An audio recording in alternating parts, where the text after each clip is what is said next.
অন্তর্বর্তী সরকারের দায়িত্ব নেওয়ার অজানা তথ্য জানালেন ডক্টর ইউনূস। এদিকে আওয়ামী লীগের শাস্তির অপেক্ষায় আছে মানুষ, যা বলল রিজভী। এরপরে থাকছে ভারতের পণ্যে উচ্চ শুল্ক আরোপের ঘোষণা ট্রাম্পের। সর্বশেষ থাকছে শনিবার থেকে 9 মাসের জন্য বন্ধ হচ্ছে সেন্ট মার্টিন। শুরুতেই থাকছে অন্তর্বর্তী সরকারের দায়িত্ব নেওয়ার অজানা তথ্য জানালেন ডক্টর ইউনূস। ছাত্র জনতার অভ্যুত্থানের মুখে গত বছরের 5 আগস্ট দেশ ছেড়ে পালিয়ে যান শেখ হাসিনা। এরপর 8 আগস্ট প্রধান উপদেষ্টার শপথ নিয়ে অন্তর্বর্তী সরকারের দায়িত্ব নেন অধ্যাপক ডক্টর মোহাম্মদ ইউনূস। সম্প্রতি কিভাবে ওই দায়িত্ব নেন সে বিষয় নিয়ে ফিনান্সিয়াল টাইমসের ফরেন অ্যাফেয়ার্স প্রধান গিডেন জার্সম্যানের উপস্থাপনায় একটি পডকাস্টে কথা বলেছেন তিনি। সুইজারল্যান্ডের দাভোসে বিশ্ব অর্থনৈতিক ফোরামের বার্ষিক সম্মেলনের গিডেন জার্সম্যানের উপস্থাপনায় জার্সম্যান রিভিউ নামে ওই পডকাস্টে কথা বলেন তিনি। বৃহস্পতিবার 30 জানুয়ারি সেই পডকাস্টে প্রকাশ করেছে ফিনান্সিয়াল টাইমস। এতে সবার আগে প্রধান উপদেষ্টার দায়িত্ব নেওয়ার আগ মুহূর্তের কিছু অজানা তথ্য জানিয়েছেন তিনি। ডক্টর ইউনূসকে গিডিয়ন জার্সম্যান প্রশ্ন করে জানতে চান, শেখ হাসিনার বাড়ির দিকে যখন ছাত্র জনতা এগিয়ে যাচ্ছিল তখন তিনি কোথায় ছিলেন এবং কি করছিলেন। উত্তরে ডক্টর ইউনূস বলেন, আমি ছিলাম প্যারিসে, প্যারিস অলিম্পিক আয়োজনের দায়িত্বে। ওই দিন যখন আমার কাছে প্রথম ফোন আসে, আমি হাসপাতালে ছিলাম ছোট্ট একটি অস্ত্রোপচারের জন্য। তখন তারা ফোন করে, আমি মোবাইল ফোনে প্রতিদিন তখনকার ঘটনা নিয়ে খবর দেখছিলাম। অপারগতার কথা জানিয়ে তিনি বলেন, তারা জানায় শেখ হাসিনা চলে গেছেন, আমাদের এখন সরকার গঠন করতে হবে, আপনি আমাদের হয়ে সরকার গঠন করুন।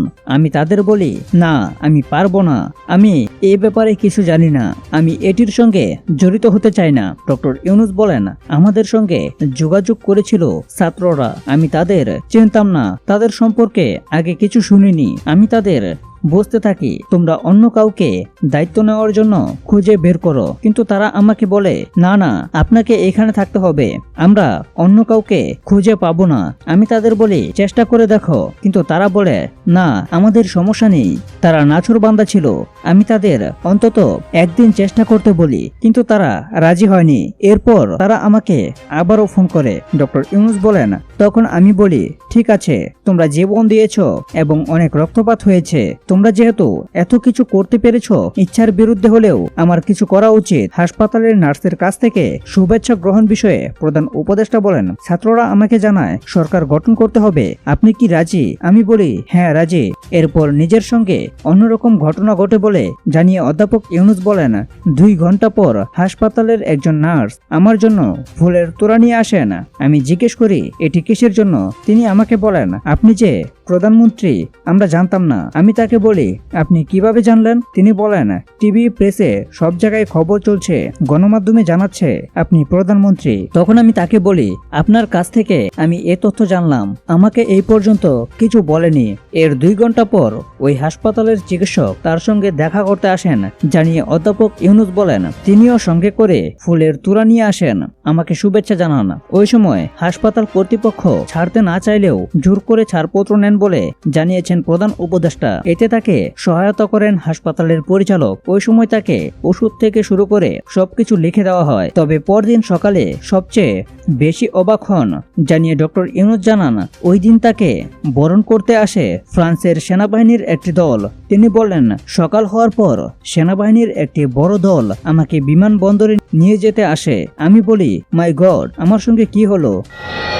এদিকে আওয়ামী লীগের শাস্তির অপেক্ষায় আছে মানুষ, যা বলল রিজভী। বাংলাদেশ জাতীয়তাবাদী দলের সিনিয়র যুগ্ম মহাসচিব রুহুল কবির রিজভী বলেছেন, আওয়ামী লীগ হরতালের ডাক দিলেই মানুষ লাফ দিয়ে পড়বে, এমনটা কখনোই হবে না, বরং মানুষ এই ফ্যাসিস্ট দলটির শাস্তির জন্য অপেক্ষা করছে। বৃহস্পতিবার 30 জানুয়ারি দুপুরে রাজধানীর পল্টনে দলীয় কার্যালয়ের সামনে এক আর্থিক সহায়তা প্রদান অনুষ্ঠানে ফেব্রুয়ারিতে অনুষ্ঠিতব্য আওয়ামী লীগের হরতাল কর্মসূচি প্রসঙ্গে সঙ্গে এসব কথা বলেন রুহুল কবির রিজভী। বিএনপির ভারপ্রাপ্ত চেয়ারম্যান তারেক রহমানের পক্ষ থেকে প্রতিবন্ধী রিক্সা চালক মামুনের জন্য আর্থিক অনুদান অনুষ্ঠানের আয়োজন করা হয়। বিএনপির এই সিনিয়র নেতা বলেন, জুলাই বিপ্লবে শহীদদের পরিবার এবং আহতরা বিচার চায়। আহনাপের মতো ছেলেকে স্বৈরাচার শেখ হাসিনার নির্দেশে গুলি করা হয়েছে। শেখ হাসিনার কাছে নারী শিশুর কোনো মূল্য নেই, একটাই মূল্য সিংহাসন। তিনি মানসিকভাবে অসুস্থ এক নারী।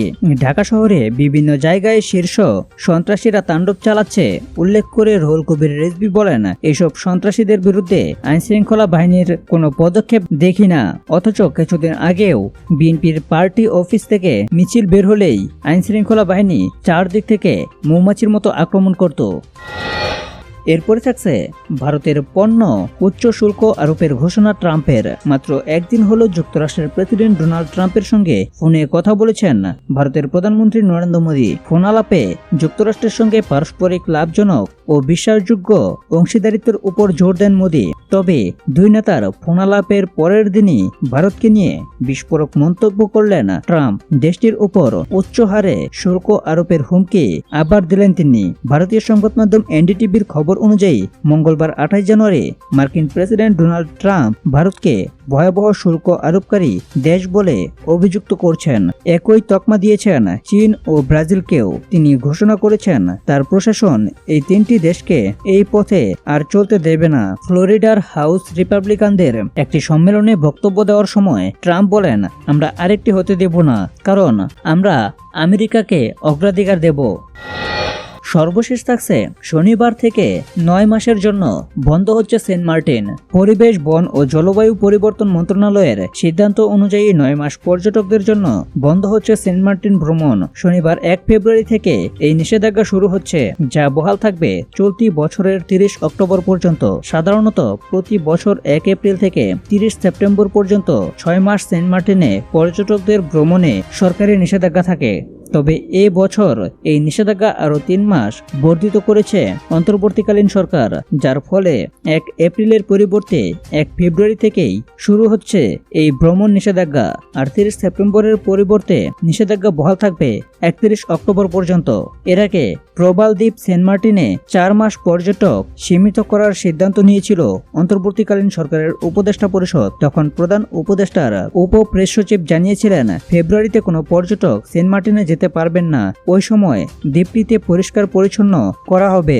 ভ্রমণ নিষেধাজ্ঞা প্রসঙ্গে পর্যটন ব্যবস্থার সঙ্গে যুক্ত ব্যক্তিরা বলেন, সাধারণত প্রতি বছর 1 অক্টোবর থেকে 31 মার্চ পর্যন্ত পর্যটক যাতায়াত করে থাকেন, কিন্তু এই বছর 31 জানুয়ারি পর্যন্ত পর্যটক ভ্রমণের সময় নির্ধারণ করা হয়েছে। দ্বীপের ভ্রমণের সময় অন্তত 28 ফেব্রুয়ারি পর্যন্ত বাড়ানো উচিত বলে দাবি তাদের।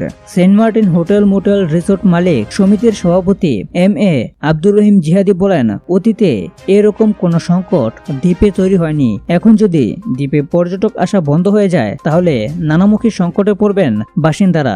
দ্বীপে পর্যটন ব্যবসার সঙ্গে জড়িত শত শত মানুষ। তাই মানবিক দিক বিবেচনায় পর্যটকদের জন্য 28 ফেব্রুয়ারি পর্যন্ত সেন্ট মার্টিন দ্বীপ উন্মুক্ত করার দাবি জানাচ্ছি।